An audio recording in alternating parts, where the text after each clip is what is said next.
नमस्कार दोस्तों, स्वागत है आपका हमारे channel target for IAS and BPSC with के। आज है 3 नवंबर 2021 और हम लोग डिस्कस करने वाले हैं मध्य प्रदेश का करंट अफेयर। दोस्तों, आज का करंट अफेयर काफ़ी अधिक इंपॉर्टेंट होने वाला है दोस्तों, क्योंकि काफ़ी मोस्ट इंपॉर्टेंट न्यूज़ निकल कर आ रही हैं। जैसा कि आपको मालूम था, विगत दिन में धनतेरस थी, उन सभी की शुभकामनाएं आपको देना चाहूँगा और आगामी जो दीपावली है उसकी भी आप सभी लोगों को बहुत बहुत शुभकामनाएं देना चाहूँगा। परंतु दोस्तों, एक उद्देश्य है हमारा। इस उद्देश्य को जब तक हम लोग पूर्ण नहीं कर लेंगे, और हमारा उद्देश्य क्या है, एक जॉब प्राप्त करना, और हम जिस दिन उस जॉब को प्राप्त कर लेंगे उस दिन ही, वही दिन हमारे लिए दीपावली, वही दिन हमारे लिए होली, वही दिन हमारे लिए सब कुछ होगा। बाकी सब तो केवल हमारे लिए कैलेंडर की डेट्स भर होंगी। तो दोस्तों, आज 3 नवंबर 2021 के करंट अफेयर में हम काफ़ी कुछ इंपॉर्टेंट डिस्कस करने वाले हैं। जैसा कि आप देख रहे होंगे, यहाँ पर भगवान धन्वंतरी जी की यह प्रतिमा है, और यहाँ पर आप देख रहे होंगे भगवान कुबेर की प्रतिमा है। तो दोस्तों, मध्य प्रदेश में आपको मालूम होना चाहिए, भारत में केवल ऐसी 4 प्रतिमाएं हैं कुबेर की, जो कि जिनमें से एक मध्य प्रदेश में भी है दोस्तों। तो वह मध्य प्रदेश के किस संग्रहालय में है, इसको हम लोग डिस्कस करेंगे। आप यहाँ पर देख सकते हैं पिक्चर में, यह भगवान धन्वंतरी की दोस्तों कुबेर जी की प्रतिमा है, और यह दोस्तों 2200 साल पुरानी प्रतिमा है। और यहाँ पर एक और इम्पोर्टेंट फैक्ट निकल कर आ रहा है कि मध्य प्रदेश का एकमात्र धन्वंतरी मंदिर कहाँ पर है। तो यह भी इम्पोर्टेंट है, जो कि काफ़ी अधिक इम्पोर्टेंट करंट अफेयर निकल कर आ रहा है, इसको हम डिस्कस करेंगे। इसके साथ ही साथ दोस्तों, आपको मालूम होना चाहिए, जो जनजातीय दिवस है अर्थात 15 नवंबर को माननीय प्रधानमंत्री नरेंद्र मोदी जी का मध्य प्रदेश में आगमन है। जो हबीबगंज रेलवे स्टेशन है उसका शुभारंभ करने जा रहे हैं, तो उससे भी इम्पोर्टेंट करंट अफेयर यहाँ पर हम डिस्कस करने वाले हैं। अगर आप पहली बार इस चैनल को विजिट कर रहे हैं तो प्लीज़ चैनल को सब्सक्राइब कर दीजिए, बेल आइकन को दबा दीजिए। साथ ही साथ अगर आप इस लेक्चर की पीडीएफ को प्राप्त करना चाहते हैं तो मेरे टेलीग्राम चैनल की लिंक डिस्क्रिप्शन में दी गई है, वहां से आप मेरा टेलीग्राम चैनल ज्वाइन कर सकते हैं। तो चलिए शुरू करते हैं विदाउट वेस्टिंग योर टाइम। तो हमारा पहला क्वेश्चन है दोस्तों, नवनिर्मित हबीबगंज रेलवे स्टेशन का शुभारंभ किसके द्वारा किया जाएगा। आपका ऑप्शन नंबर 1 है प्रधानमंत्री जी, मुख्यमंत्री जी, राज्यपाल, या फिर इनमें से कोई नहीं। तो इसका राइट आंसर क्या है, मैंने शुरुआत में ही आपको बता दिया, माननीय प्रधानमंत्री श्री नरेंद्र मोदी जी जो नवनिर्मित हबीबगंज रेलवे स्टेशन है इसका शुभारंभ करेंगे। हबीबगंज रेलवे स्टेशन से संबंधित कुछ इंपॉर्टेंट फैक्ट आपको बताना चाहूँगा दोस्तों। इसको एक प्राइवेट कंपनी चलाती है, उसका नाम क्या है दोस्तों, वंसल ग्रुप। इसको याद रखिए, काफ़ी अधिक इंपॉर्टेंट है। इसके बाद आपको बताना चाहूँगा दोस्तों, हबीबगंज जो रेलवे स्टेशन है इसका दोस्तों नाम परिवर्तित कर दिया गया था, इसे अटल रेलवे स्टेशन नाम दिया गया था। कब दिया गया था दोस्तों, 2019 में से यह नाम दिया गया था। तो इसको भी आपको याद रखना है, काफ़ी अधिक इंपॉर्टेंट हो जाता है दोस्तों। हबीबगंज रेलवे स्टेशन पर दोस्तों एक काफ़ी अधिक इंपॉर्टेंट है, इसको आपको याद रखना है, हैप्पी नारी। याद रखिए, हैप्पी नारी नाम से एक वेंडिंग मशीन लगाई गई है, जिसमें के माध्यम से दोस्तों सस्ते से सस्ते रेट पर महिलाओं को पैड उपलब्ध होते हैं। लगभग 1 रुपए से 5 रुपए के बीच में एक पैड उपलब्ध होता है, और इस तरीके की यह मशीन एकमात्र स्टैब्लिश करने वाला यह प्रथम रेलवे स्टेशन था मध्य प्रदेश का। इसका नाम क्या था दोस्तों, हैप्पी नारी। तो याद रखिए, काफी अधिक इंपॉर्टेंट है, इसको भी बिल्कुल भी आपको नहीं भूलना है। इसके साथ ही साथ आपको बताना चाहूंगा दोस्तों, मध्य प्रदेश की प्रथम रेल कहां से कहां तक के लिए शुरू हुई थी दोस्तों। तो मध्य प्रदेश की प्रथम रेल शुरू हुई थी दोस्तों जबलपुर से इलाहाबाद तक के लिए। तो इसको भी आपको याद रखना है, this is again very very important question. चलिए आगे बढ़ते हैं, देखते हैं नेक्स्ट क्वेश्चन। जनजातीय सम्मेलन का आयोजन किस मैदान में किया जा रहा है। आपको यह मालूम होना चाहिए, 15 नवंबर को जनजातीय दिवस के रूप में घोषित किया गया है। अब इसका कार्यक्रम का आयोजन किस मैदान में किया जाएगा। तो आपका ऑप्शन नंबर 1 है जम्बूरी मैदान, Minto hall, Habibganj railway station, या फिर इनमें से कोई नहीं। इसका राइट आंसर है ऑप्शन नंबर 1 जम्बूरी मैदान में दोस्तों जनजातीय सम्मेलन का आयोजन किया जाएगा। आपको यहाँ पर बताना चाहूंगा, मध्य प्रदेश की 21% जनजातीय जनसंख्या, अर्थात सबसे अधिक जनजातीय जनसंख्या के मामले में मध्य प्रदेश नंबर 1 पर है। तो इसको आपको याद रखना ही है, काफी अधिक इंपॉर्टेंट है। इसके बाद आपको बताना चाहूंगा दोस्तों, मध्य प्रदेश में सबसे अधिक जनजातीय जनसंख्या कहाँ पर है, धार में। यह this is very very important question that we should remember.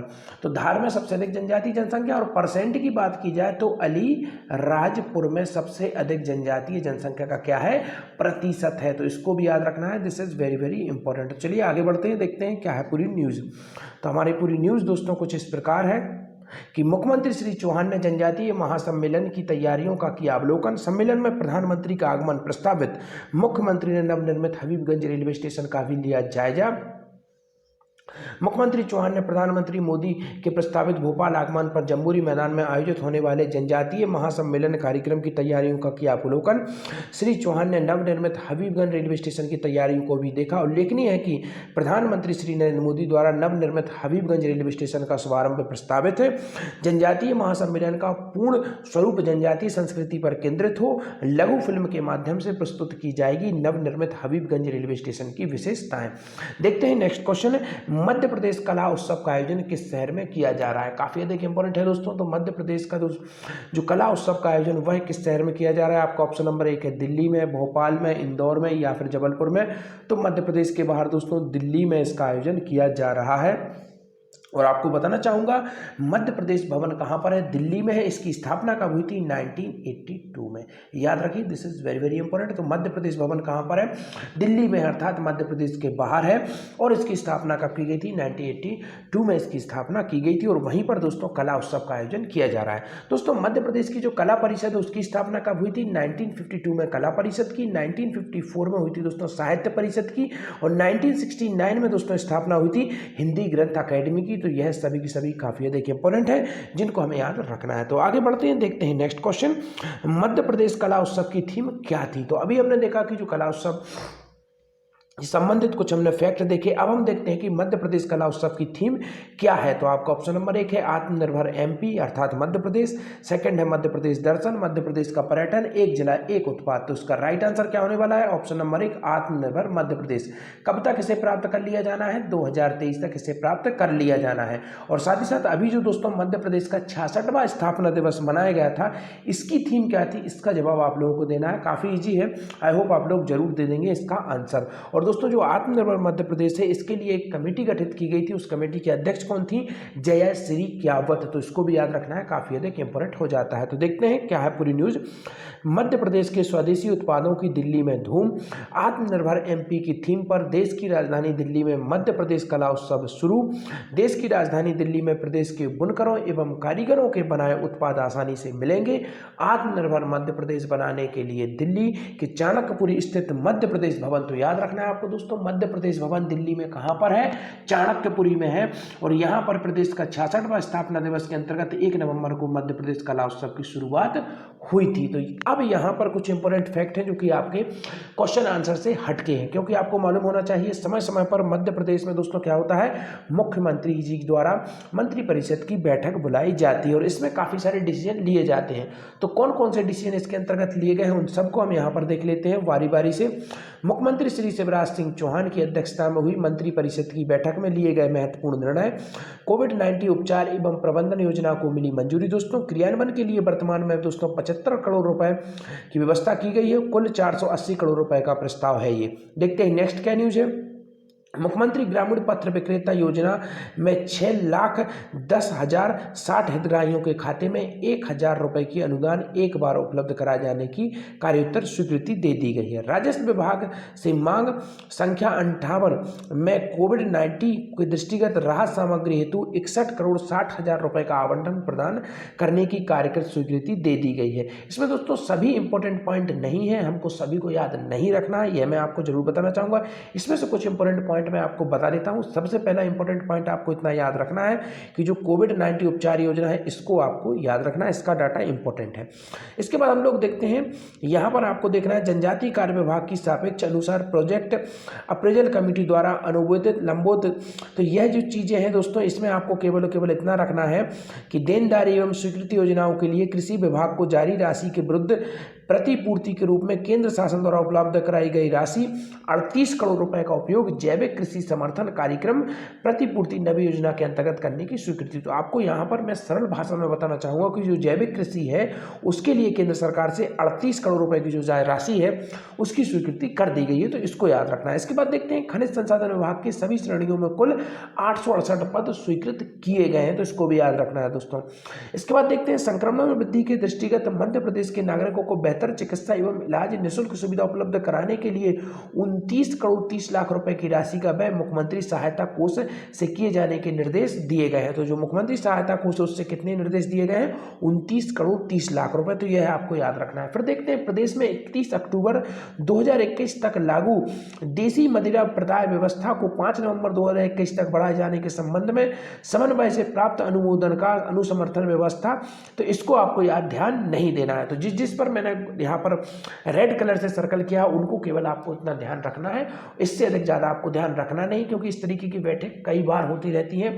कुछ खास जो डिसीजन होते हैं उनको हमको याद रखना है। इसको बताने का केवल इतना उद्देश्य था दोस्तों कि जो योजनाएं मैं आप लोगों को बताता हूं उनका कहीं ना कहीं गवर्नमेंट लेवल पर बार बार प्रयोग किया जाता है। जैसे कि आप देखेंगे मुख्यमंत्री जो कोविड उपचार योजना, तो अब आपको यहां पर यह देखना है कि यहां पर आपको डाटा मिल गया इसका कितना कितना इसका पूरा का पूरा इसमें व्यय किया जाएगा योजना। अब आपको देखना है इस योजना की शुरुआत कब हुई थी, तो मैंने पहले बता रखा है आप लोगों को। तो इस तरीके से आप इनको लिंक कर सकते हैं। तो ये है आपका तरीका पढ़ने का जो मैं आपको यहाँ पर आपको बताने की कोशिश कर रहा हूँ। तो चलिए आगे बढ़ते हैं, देखते हैं नेक्स्ट क्वेश्चन। मध्य प्रदेश में अभी हाल ही में उपचुनाव हुए हैं और यहाँ पर मध्य प्रदेश उपचुनाव विधानसभा की तीनों सीटों में बीजेपी में से कितनी सीटें जीती हैं, तो अभी तक आप लोगों को मालूम हो ही गया होगा दोस्तों।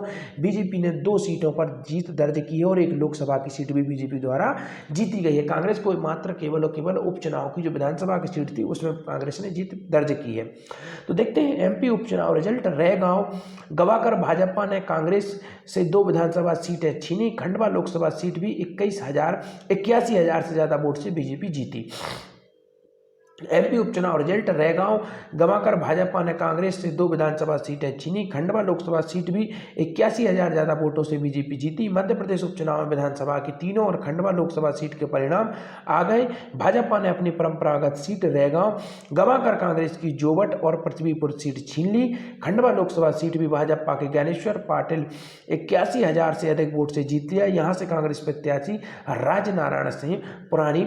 इसके बाद देखते हैं रैगांव में 31 साल कांग्रेस की कल्पना वर्मा ने जीत दर्ज की है। तो यहां पर यह महिला है, इसको भी याद रखना है, काफी अधिक इंपॉर्टेंट है। और पृथ्वीपुर यूपी से आए शिशुपाल ने 15,000 से जीत दर्ज की है दोस्तों। पृथ्वीपुर में भी भाजपा ने 15,687 वोट से जीत दर्ज की है। उसके बाद यूपी से आए भाजपा प्रत्याशी शिशुपाल यादव को दोस्तों 82,673 वोट मिली है। और जोवट भाजपा की सुलोचना रावत 6,000 ज्यादा वोट से जीती है। तो यहाँ पर आपको याद रखना है रैगांव से कौन जीती है दोस्तों? कांग्रेस की कल्पना वर्मा जीती है।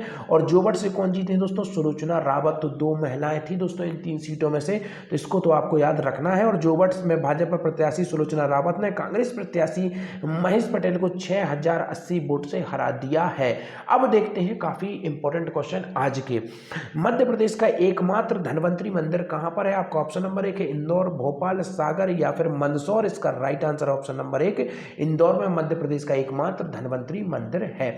इंदौर में धन्वंतरी मंदिर प्रदेश का एकमात्र मंदिर होने का दावा, शारीरिक एवं मानसिक रोग दूर होने की मान्यता है। अब एक और इंपॉर्टेंट क्वेश्चन देखते हैं। क्यों दोस्तों? क्योंकि यह करंट में इसकी चर्चा हुई है। यहाँ पर वर्ष में एक बार पूजा की जाती है धनतेरस पर, इसलिए इस संग्रहालय में विशेष अनुमति के माध्यम से पूजा की जाती है। और मध्य प्रदेश की केवल एकमात्र मूर्ति यह है और 2200 साल पुरानी है, तो यह काफी अधिक इंपॉर्टेंट हो जाती है। तो 2200 साल पुरानी भगवान कुबेर की प्रतिमा मध्य प्रदेश के किस संग्रहालय में है? विदिशा संग्रहालय, दमोह संग्रहालय, एरण संग्रहालय या फिर भोपाल संग्रहालय। इसका राइट आंसर है विदिशा संग्रहालय। याद रखिए काफी अधिक इंपॉर्टेंट है। दमोह संग्रहालय दोस्तों संग्रामपुर काफी अधिक इंपॉर्टेंट है। यहाँ पर दोस्तों पाषाणकालीन जो साक्ष्य मिलते हैं। एरण दोस्तों ताम्र पाषाणकालीन बस्ती है, तो इसको भी याद रखना है। देखते हैं विदिशा संग्रहालय में है भगवान कुबेर की प्रतिमा। विशेष अनुमति लेकर संग्रहालय में की जाती है कुबेर भगवान की पूजा अर्चना। बिहार के पटना, उत्तर प्रदेश के मथुरा और राजस्थान के भरतपुर के अलावा विदिशा में मौजूद है दोस्तों। यह बड़े आकार की मंगलवार को धनतेरस के दिन सिविल लाइन क्षेत्र से जिला संग्रहालय में मौजूद 12 फीट ऊंची करीब 2200 साल पुरानी भगवान कुबेर की प्रतिमा की पूजा अर्चना विशेष रूप से की जाती है। दोस्तों आज के आपके क्वेश्चन, मध्य प्रदेश में कहां बनेगा खिलौना क्लस्टर, एंड सेकंड क्वेश्चन कुसुम योजना किससे संबंधित है। Thank you so much watching.